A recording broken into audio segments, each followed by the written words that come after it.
नमस्कार मित्रों, मैं हूं सौरभ कुमार सिंह और आप देख रहे हैं सोमवंशी एकेडमी।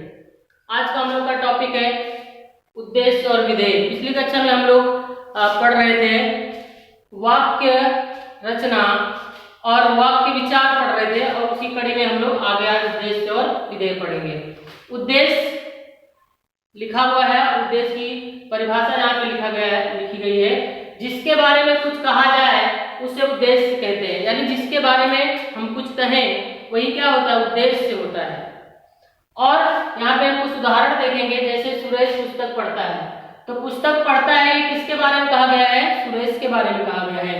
पुस्तक पढ़ता है या किसके बारे में कहा गया है, तो ये बच्चों सुरेश के बारे में कहा गया है, इसलिए यहाँ पे सुरेश क्या हो जाएगा, यहाँ पे सुरेश हो जाएगा उद्देश्य हो जाएगा। समझ में आई बात? क्योंकि पुस्तक पढ़ता कौन है, सुरेश पढ़ रहा है और सुरेश के बारे में कहा गया है कि वह पुस्तक पढ़ रहा है या पढ़ता है, इसलिए उद्देश्य क्या है, यहाँ पे सुरेश है।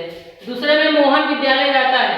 अभी विद्यालय जाने का काम कौन कर रहा है, विद्यालय जाने का काम कौन कर रहा है, मोहन कर रहा है, इसलिए यहाँ पे मोहन क्या हो जाएगा, यहाँ पे मोहन हो जाएगा उद्देश्य हो जाएगा। मेरे बच्चों, मेरे जुगनुओं, क्या हो जाएगा, उद्देश्य हो जाएगा। आई बात समझ में? कौन, मोहन। अगला है देखो, मैं दौड़ता हूं। अभी कौन दौड़ने की बात, किसके बारे में कौन दौड़ रहा है, मैं दौड़ रहा है। मैं यहाँ पे सर्वनाम है बेटा, फिर भी ये क्या हो जाएगा, उद्देश्य हो जाएगा। आई बात समझ में? मैं क्या हो जाएगा, उद्देश्य हो जाएगा। फिर गरीब को कौन पूछता है, किसको कौन पूछ रहा है, कौन पूछ रहा है, किसके लिए कहा गया है, ये कहा गया है गरीब के लिए। गरीब यहाँ पे क्या है, विशेषण है, याद रखिएगा, गरीब यहाँ पे विशेषण है, लेकिन फिर भी ये क्या हो जाएगा, उद्देश्य हो जाएगा मेरे लाल, ये हो जाएगा उद्देश्य। तो यहाँ पे देखो मोहन, देखोगे आप तो मोहन संज्ञा है, ठीक है। सुरेश भी क्या है, सुरेश भी संज्ञा है। मैं क्या है, मैं क्या है, मैं सर्वनाम है, मैं सर्वनाम है। और गरीब क्या है, गरीब विशेषण है।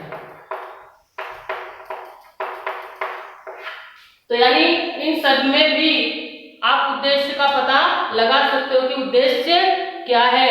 आई बात समझ में? तो आपको ये सिर्फ याद रखना है कि वाक्य में जिसके बारे में कुछ कहा जाए, वाक्य में जिसके बारे में कुछ कहा जाए वही क्या होता है, उद्देश्य होता है। अब आप इन बातों से समझ गए होंगे। आगे चलते हैं। अब मैं इसको मिटा देता हूं, यहाँ पे मैंने लिख दिया विधेय में भी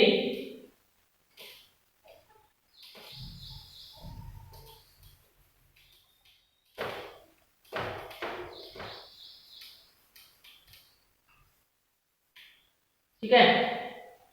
बस अब यहां से आप समझिए। अगला है विधेय। अब विधेय क्या होता है, विधेय होता है बेटा जो उद्देश्य के बारे में जो कुछ कहा जाए उसे विधेय कहते हैं। यानी जो किसके बारे में कहा जा रहा है, जो उद्देश्य के बारे में कहा जा रहा है। जैसे अभी सेंटेंस में कहा गया सुरेश पुस्तक पढ़ता है, तो इसके बारे में कहा जा रहा है कि पुस्तक पढ़ता है, तो जो पुस्तक पढ़ रहा है वही क्या है, विधेय है, वही क्या है, विधेय है।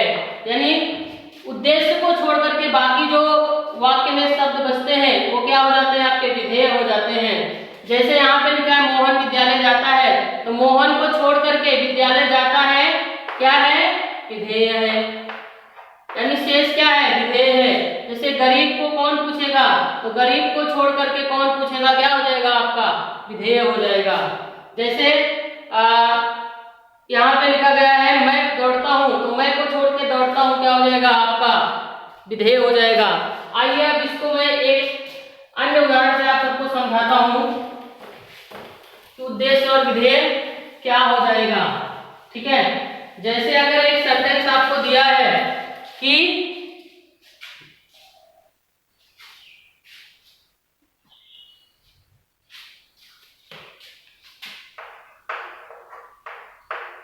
सुंदर बालक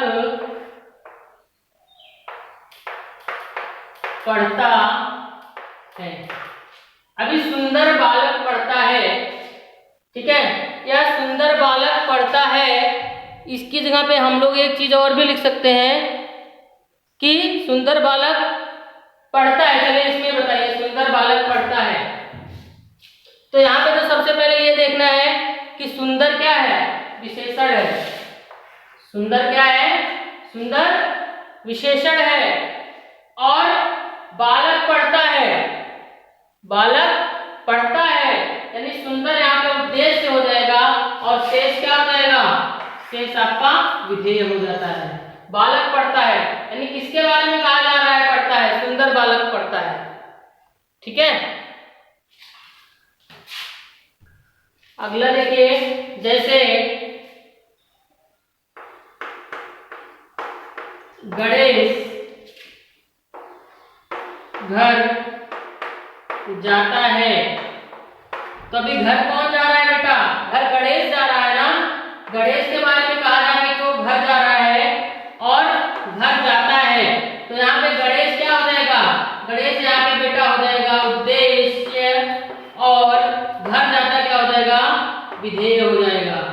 समझ में आएगा, यानी जिसके बारे में कहा जाए, जिसके बारे में कहा जाए वो क्या होता है, उद्देश्य होता है। शेष सभी जो मतलब बचे हुए शब्द है वाक्य के वो क्या होते हैं, विधेय होते हैं। या ऐसा भी कह सकते हैं हम कि उद्देश्य के बारे में जो कुछ भी कहा जाए वो क्या होता है, विधेय होता है। तो मुझे उम्मीद है कि आप सबको ये बात समझ में आ गई होगी, उद्देश्य और विधेय।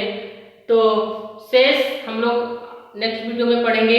आज के लिए धन्यवाद और आप सबको स्वतंत्रता दिवस की हार्दिक शुभकामनाएं आज ही। और कल आप लोग के लिए कुछ विशेष रहेगा तो प्लीज आप लोग जुड़िएगा वहां पर। कल हम लोग आपके लिए कुछ अलग लेकर के आने वाला हूँ, इसके लिए आप लोग जरूर जुड़िएगा। Thank you very much. जय हिंद दोस्तों।